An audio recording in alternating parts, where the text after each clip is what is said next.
Welcome to the Healthy Living Doesn't Have to Suck podcast. I'm your host, Melyssa with a Y. Join me for conversations about creating mindset and behavior changes that build a healthier, happier you. Let's drop the struggle and say hello to healthy living made easy, entertaining, and empowering. What is up, change makers? This is your girl, Melyssa with a Y, here for season 2 of the Healthy Living Doesn't Have to Suck podcast. And I am joined by my very first guest, Erika. And one of the things that I have absolutely loved about being within the world of female entrepreneurship is getting the chance to connect and engage with other like-minded women who are working to change the world. And Erika happens to be one of those change makers. So, Erika, thanks so much for joining me on the podcast today. Yes, thank you so much for having me, Melissa.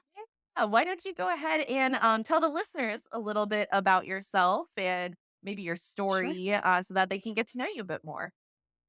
Sounds good. Well, I'm Erika, founder of Bli ful Vida, which is a wellness company with a focus on finances. And similar to Healthy Living Doesn't Have to Suck, we believe that you do not have to ditch everything you enjoy in life just to be good with your money. So you deserve to live a blissful vida. And blissful is with S's, well, dollar signs for the S's. Yeah, it is. And that just takes some awareness and some work and some planning. So, what I do is guide abundance seekers, or what I like to call my bliss seekers, to break free from financial challenges and stress and transform their relationship with money and intentionally use their money to create the blissful vida they truly want and truly deserve. Mm, So, I do that. Oh, go ahead. no, I'm saying along. I love it. Yes, Yes. here for it. Awesome. Thank you. Just want to share how I do that a little bit. So I educate on the financial tools and strategies that people need to meet their financial goals. I help them discover what those goals really are, whether they believe they're attainable or not, because they truly are. And I help them uncover what's holding them back. And typically that's money stories and limiting beliefs and money trauma. So work on awareness and accountability also.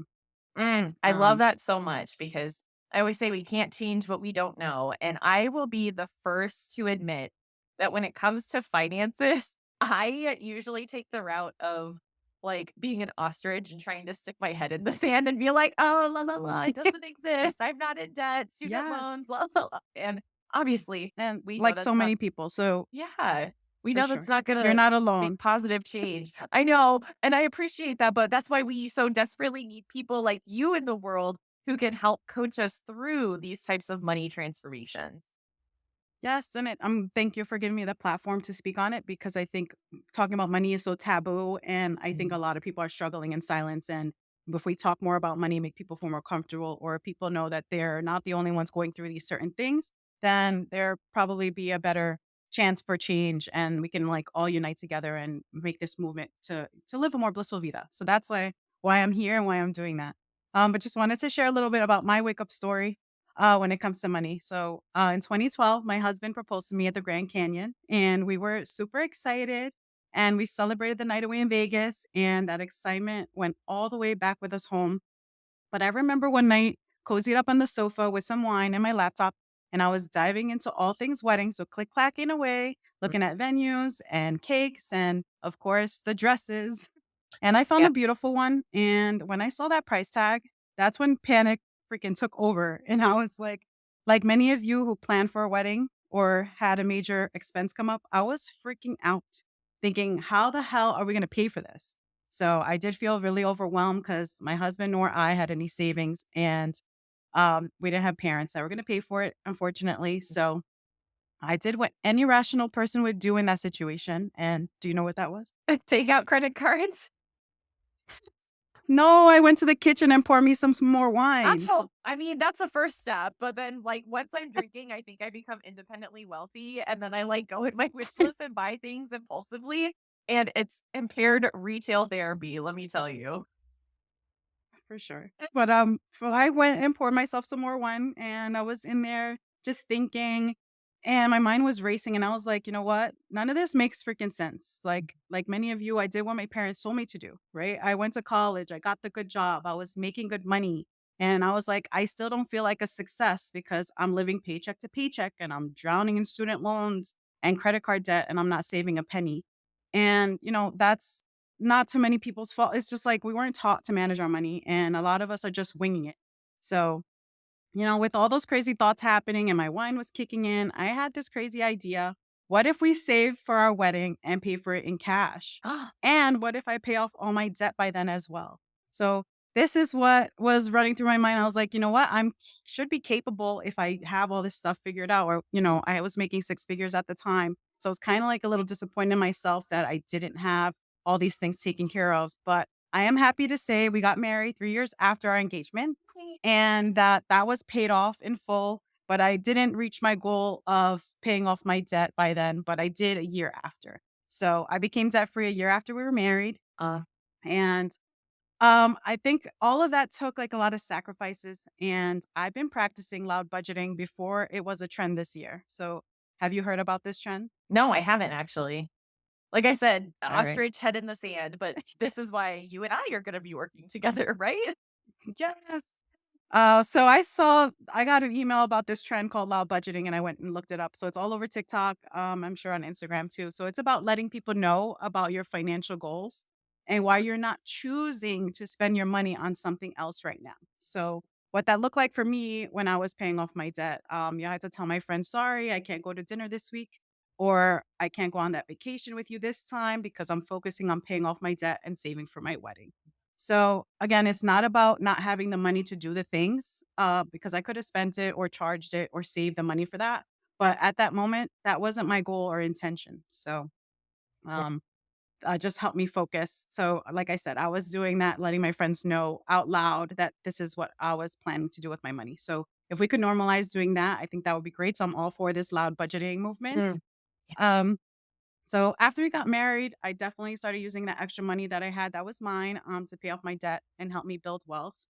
And I started saving and investing. And I got out of the paycheck to paycheck rat race. Mm. And with my net worth now, I'll definitely retire a millionaire. Like, yeah, you And I'm will. hoping to, yes. And I'm hoping to do that a lot sooner than what society tells us. And, one step with that is by having my own business. And I just wanted to note that because I transformed my relationship with money, that allowed me to save enough money to quit my job and follow my passion to help people get their mind right and their money right so they can live a more financially blissful vida too. So I do that currently by facilitating workshops and coaching people one on one.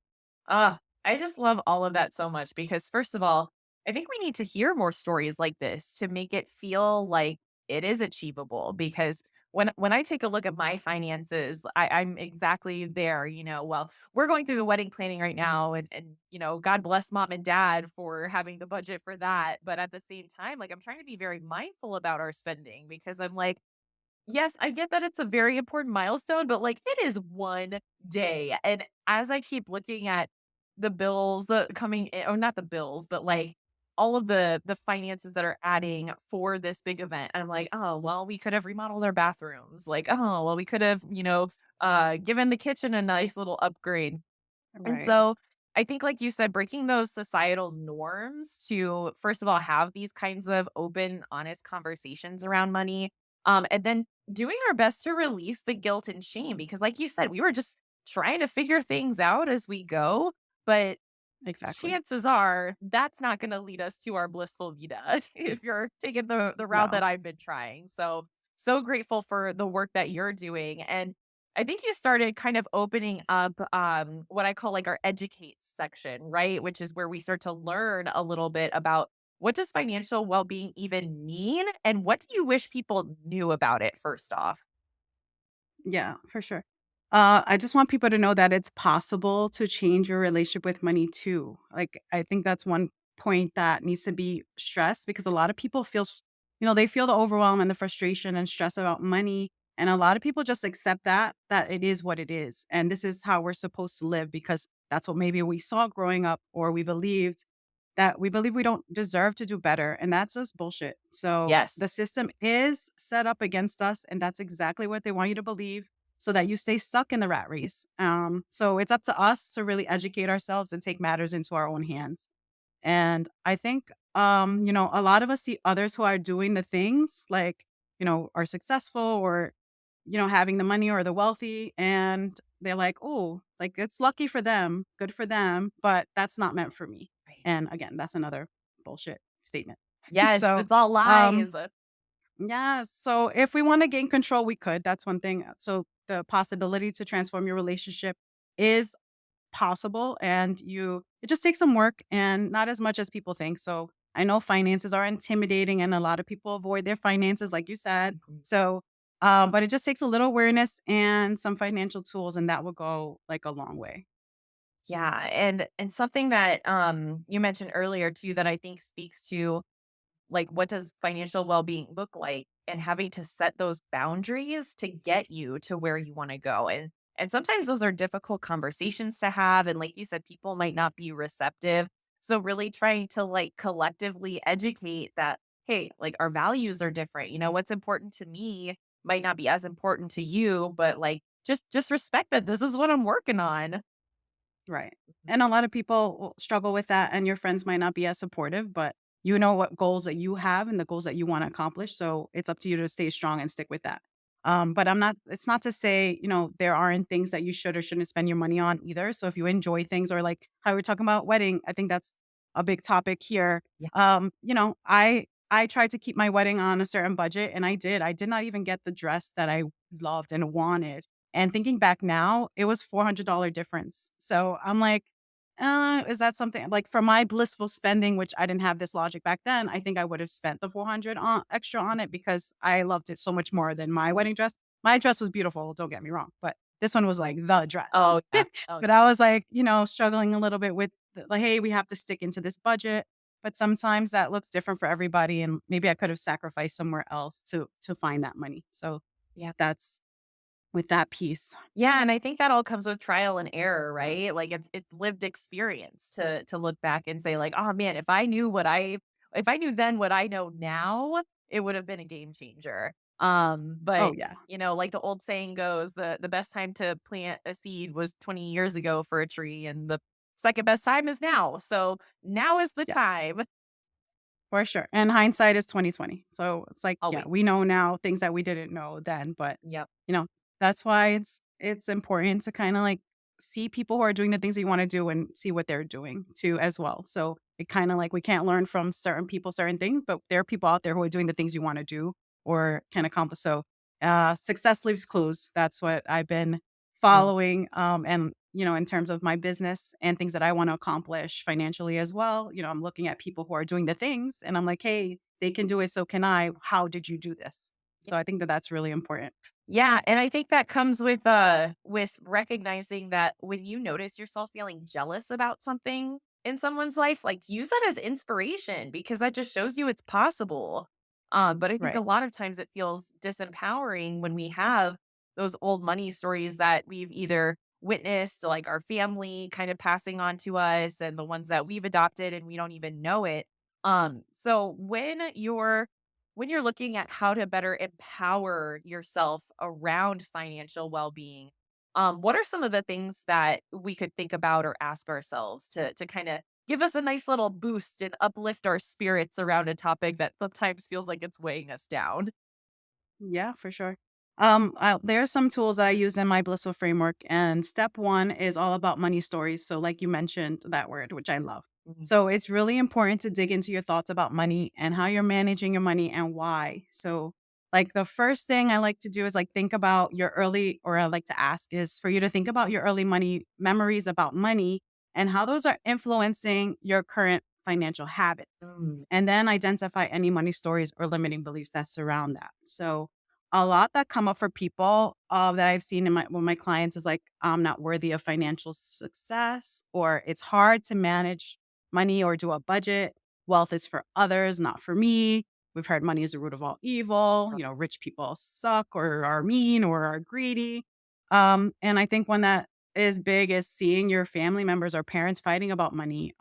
That's kind of like a big deal because your belief is money causes fights or money causes problems.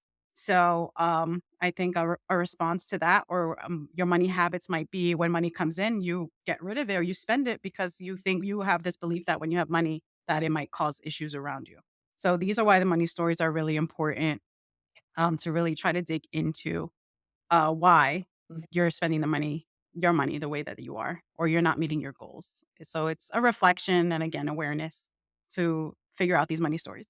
Yeah, that's so interesting because I totally feel you on the one about, finances causing strain in a relationship. And I mean, I'll be honest, like even this wedding planning has put Matt and I in a very sticky situation because I've just personally felt so overwhelmed with the whole process. And so, I think I now have some evidence for that story that I'm having to really work through and notice like, sure, there's instances in which this has been true, but it's not always true.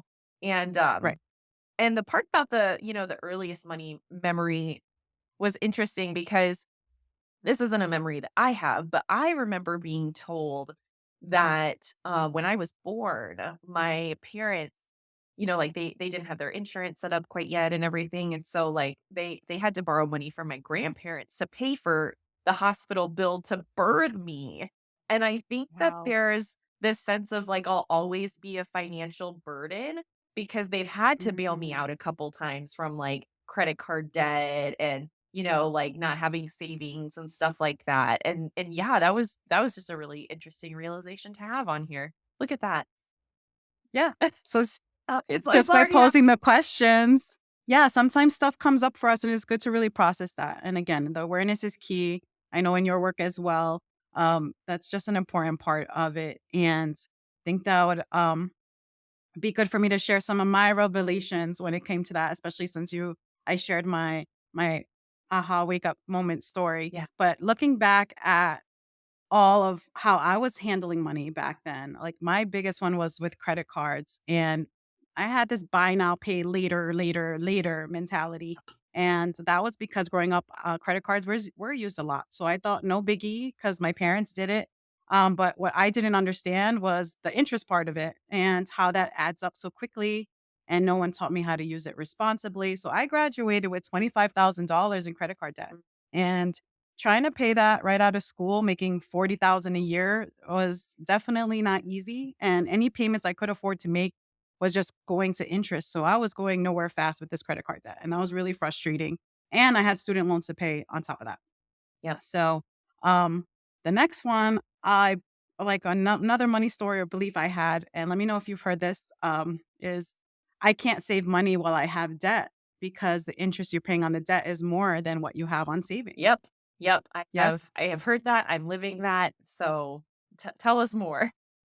Yeah, so that one is complete bullshit too, because I know now, like, you need to have a cushion no matter what. Like, that's just a great idea. So you don't have to rely on more debt or rely on other people to help you. So that is definitely a habit. Like, if we're talking about hindsight's 2020, a habit that I wish that I had starting young. And I'll talk about that a little bit more later. Mm. But paying yourself first is really a big thing I would like to push out there. And that's definitely what the rich people do. So Yeah. we're not taught that. I was never told that ever. So it was kind of like, no, you have debt. You have to pay your debt. You have to pay your debt. You have to pay your Yeah. debt. And, I didn't start saving until after, I'll say it not fully paid off, but till later when I was just like, you know what, this is stupid. Like I should have a little cushion just in case anything happens. Mm. And the biggest one for me when I was doing this work and, like, digging back to money memories, um, is that I have to spend money on other people so they can love me or like me, and that definitely contributed to my significant credit card debt as well. But growing up, I saw my siblings get treated differently or bought things that I wasn't, and I definitely equated that to mean that I'm not good enough or that, my parents must love them more or love me less. So, I definitely made a money story that if I wanna show people I love or care about them, Oh, or if I want them to love me, I can do that by buying them things or spending money on them. girl. And I def Yes. Right. Yes. I've been there. I've done that. I don't do it as much anymore, but it comes down to the sense of worthiness, right? Like Mhm. you want to make these elaborate gestures from a place of like, I love you, love me back. And then it Right. gets us in a tougher spot. For sure. Mm. But, that was helpful for me doing this work on myself too, like thinking about, "Hey, why is it that I do this?" And I have a specific story on that, like, I remember, like, a money trauma that happened with me and my brother, but that's for another day. Ah, But just we'll once talk you, about that like, one in the figure this stuff. membership. Yeah. Yes, remind me. It's a good one, but that helped me like wake up to the fact like, hey, why am I spending so much money on other people? So anyway, it's just really good to bring awareness to your money stories and your mindset and your habits. Mm, And if you could dig them out and reframe them, that's like really, really ideal. So, yeah. and I think so something that you said before too is like what you think about money sometimes is just not true. A lot of times there are other people's beliefs, so beliefs that were pushed down on us, or maybe it's something that your parents said or did, or something you heard from someone else, or society embedding all this stuff into our head through messaging as well. Oh, yeah. Oh, yeah. Let's not even get started on the wage gap for men and women, but that's for another day too. Um, Yeah, we're gonna work on that yes, yes, because we that's are. really important. If you get your money stuff in order as well, you're gonna see you're worth more. Maybe you'll be brave enough to ask for more money at work Mm, or find a better job. yeah. Or start your own business, a side hustle. So there's a lot of options out there as well for us to work on getting more income in because I think a lot of people when it comes to money, like I need to cut expenses, cut, cut, cut. But there are other ways to bring in more income instead, and that would just be better. Like I want people to live a blissful vida. So that means enjoying your money and spending your money on what you want, all the while being responsible. But there are ways to increase our income versus just cutting. Like it's not about cutting Starbucks and you know Right. what everybody's saying to do when it comes to money. Yes, yes. And there was something that you said a little bit ago when we were talking about, once you have the awareness piece of it, you mentioned like reframing your thoughts around Mhm. money. Can you tell us a little bit more about like once you've identified what some of those unhelpful money stories are, what would be an example of like being able to shift or reframe that into something more helpful? Sure. That's awesome. So, like for me, it was my buy now, pay later, later, later mentality. And, I used to live by this thinking somehow it'll all work out. But in reality, credit is not the enemy. It's a tool and we can use it with intention and strategy, and it could be part of your financial toolbox. But credit caused me a lot of stress and hardship. So after paying off my debt, I changed my thinking to buy now and pay within a month. Mm, So um that's a for responsible me that piece you were talking about. yeah. So that was my reframe for that one. Well, after I paid off my debt, I was like, I do want to still use my credit cards because there is a benefit to using credit cards. And a lot of times you can get rewards. And so now my credit cards pay me in rewards instead of me paying them interest. And I love to call that free money. And I love free money. Oh, that's So they pay me us every month and give me a check, and I'm not paying them a thing because I'm paying my credit card in full. So that's one strategy. But that strategy does not work if you carry a balance. Just want to put that out there. sure. Yes. Which the credit card companies probably hate people like you, but we need more people like you helping people like me to get to that point. Yes, I love it. So I'm definitely here for helping people, get out of that credit card rat race because it's just so hard to get out of it with the interest just piling on. And interest, it's a lot, like 25 to 30% I've seen a lot of my clients have. So it's kind of hard to get out of that when you're can't put a big chunk of money to it because it gets eaten up by all the interest. So just keep that in mind. And I definitely would love for us to take our money back from the credit card Yeah. companies and have them pay us instead of we us paying them. I mean, Um, yes. So the next one is the saving while in debt shouldn't be done.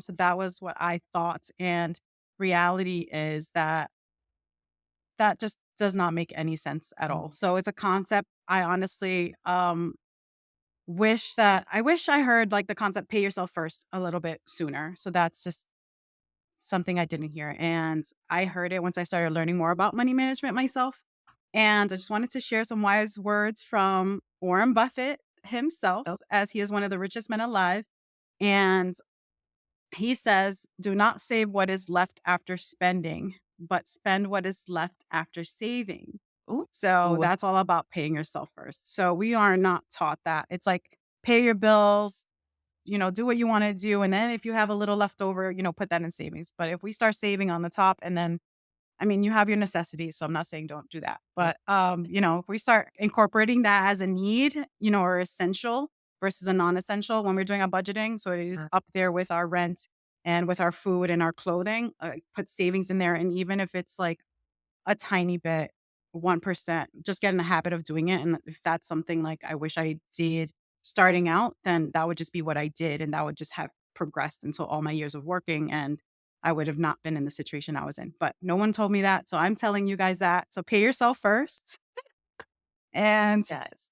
the last one, I don't buy for love and approval anymore, and I don't spend my money on that. So that one again was a tough one for me and deeply tied to past hurt and the fear of not being enough. So now I know that real love, and shout out to Mary, Mm, yes. is the real love is the kind that's worth having and it doesn't have a price tag. So you can show people you love them in other ways. And I just want to point, I'm not saying not to spend money on others or treat your friends or be generous. I'm just saying to lean into the reasons why you're doing it and make sure it's not for you, like that is really for them. And Sure. if it's in your budget, of course. Yeah. Oh, okay. That actually segues into what I was going to ask you next, because as you were kind of sharing, how you transformed these thoughts around your money stories and beliefs, it sounded like you had to know where your money was going. And so you Mhm. can't sit over here like me, or I just put my head in the sand. It sounds like you really got to have a system in place to know where it's going after you've built that awareness. So can you tell us a Yeah. little bit about what that experience was like for you, or maybe some of the clients that you've had? Yeah, for sure. So the next step that we're gonna cover is more again about awareness. So it's like, where's your money actually going? Mm. And a lot of us don't know where it's going. And I can say I was guilty of that as well when I was working. I was making all this money and I was like, I didn't have savings. I know I was going to pay debt, but just the rest, I was like, Right. who knows? So I do have my clients track all of their income and expenses for 1 month. I think this is a good strategy for everyone. They could either do it on paper, in Excel, Google Sheets, or if you have a debit or credit card that you use mostly, like just one of them, they usually have that information for you if you go in and check your spending. And I'm sure that there's apps that can put all your stuff together if you use multiple channels for your expenses, and you just want to see where you're spending your money. So um, I know that my clients really had a good experience with this. So and it uncovers a lot, and they're grateful for the activity. So, Mm. one of them said they were surprised by how much their small purchases added up, and how much was spent on food and alcohol was another big aha. Oh, yeah. And definitely the number one was coffee. So, Starbucks, Dunkin'.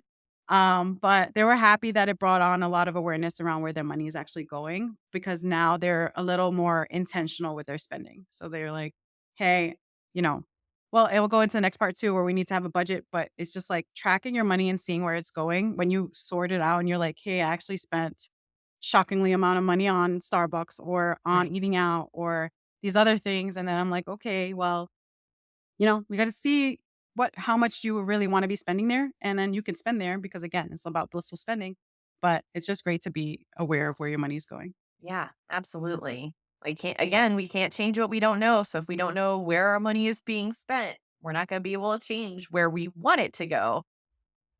Right.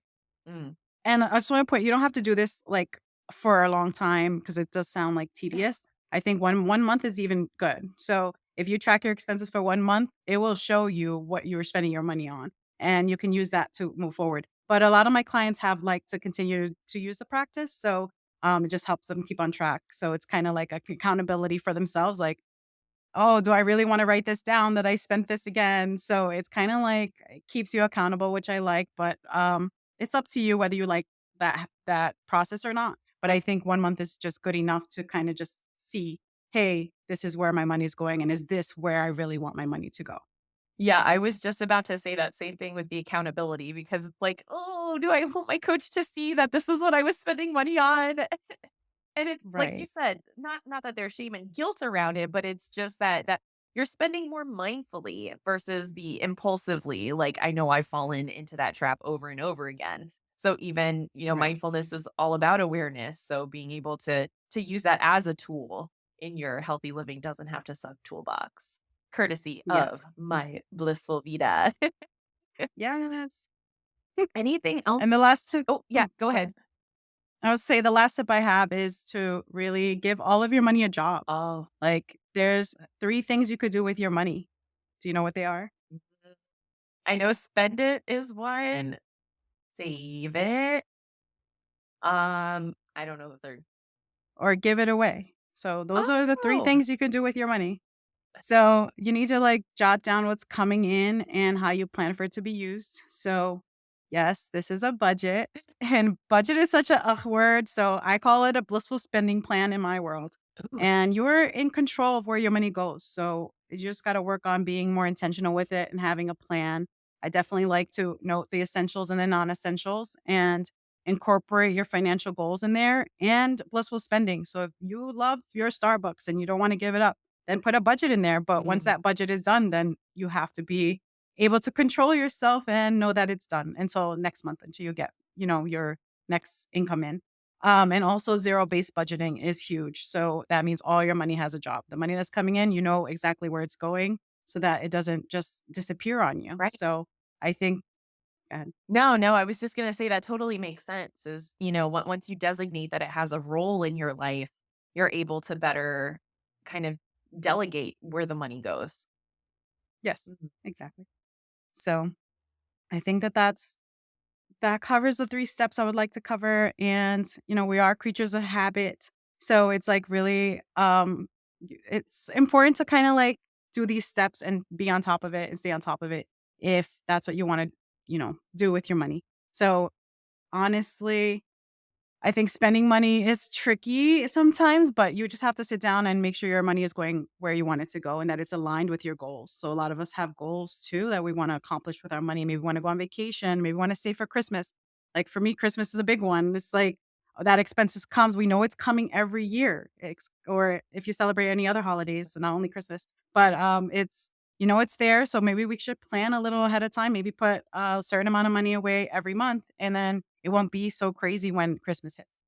So things like that. So Like I'm saving to go on vacation in Paris for our 10th year anniversary with my husband. eh, So that's something that's in our budget now. And um, I'm a entrepreneur, so my income is a little, who knows what it is. So that's a little crazy, but we're coming up with a plan. So when my money does come in, whatever comes in, I know I want to put a percentage of that away for that. So that's important to me. Um, so I love that. Oh, thank you. well, I hope our listeners are feeling empowered after that section because I know I am. Like, I feel so much more motivated and that, like, this is possible. And I know that happens every time I talk to you, which is why I'm going to be working with you. And with that being Yes. said, I would love to ask you, our last section of the podcast is engaging in actions that can help support us. So, what would be some of the next steps that you would encourage our listeners to take when it comes to supporting their financial well-being? Oh, okay. So the next step would be to make the decision to do better with your finances and take small steps to reinforce that. So a lot of the financial tools that you already know or want to learn won't stick if you have those limiting beliefs and those money stories holding you back. So I'd really encourage you to work on shifting your money mindset Mm. using the prompts I mentioned before. And I also have a free workbook called Shift Your Money Mindset, along with some other useful tips in there that will help you walk through the exact process and uncover those and help you reframe them. And I also have space in there for you to write affirmations with this really pretty thing, this sheet that you could write out and hang up so that you have these money mindset affirmations there ready for you so you can live your most blissful vida. Oh my gosh, how have I not downloaded that yet? Okay, well, that's what I'll be doing after Go get it. after we stop recording. I'm gonna go get Yeah. it.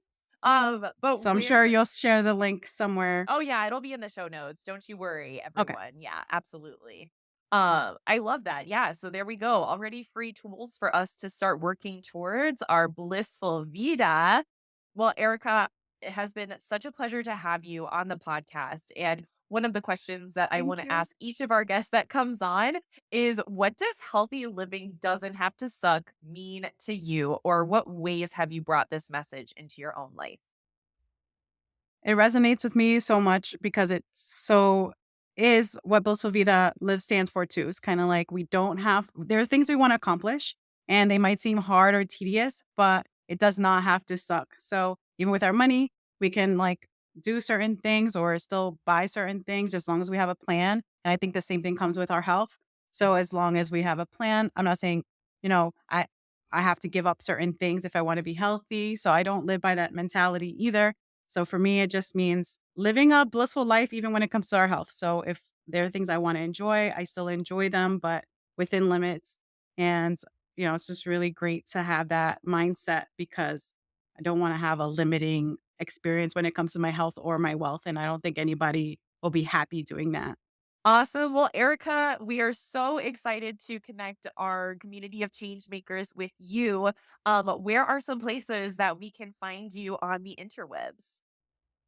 I am on Instagram, My Blissful Vida, and you can go to check out my website as well. It's www.myblissfulvida.com. So definitely check me out, follow me. I'm also on LinkedIn, Erika Dox-Martinez, and Facebook as well. I think that's Erika Dox-Martinez also. Awesome. All right. Well, thank you so much for sharing your time and your wisdom and your energy with us today. I hope Yes. the listeners are as fired up as I am after this episode. And fun fact, you're going to be coming into our group coaching membership in April. And you're Yes. going to be taking a deeper dive into the blissful spending plan with some of our Changemaker Collective members. So, very excited to Okay. have you back for that. So, everyone, if you Yes. enjoyed this episode, make sure that you hop in on the membership so you don't miss Erica's special guest session in April of 2024. Yes. And lastly, I just want to say that you all deserve a blissful vida. So go get it. Oh, I love that so much. And what a way to wrap up this episode. Thanks so Yeah. much, Erica. We'll see you next time. All right. Thank you. Thanks so much for tuning into this episode, y'all. As always, remember, this is strictly for educational and entertainment purposes only. If you enjoyed this episode of the show, please remember to subscribe, rate, and review on your favorite podcast platforms.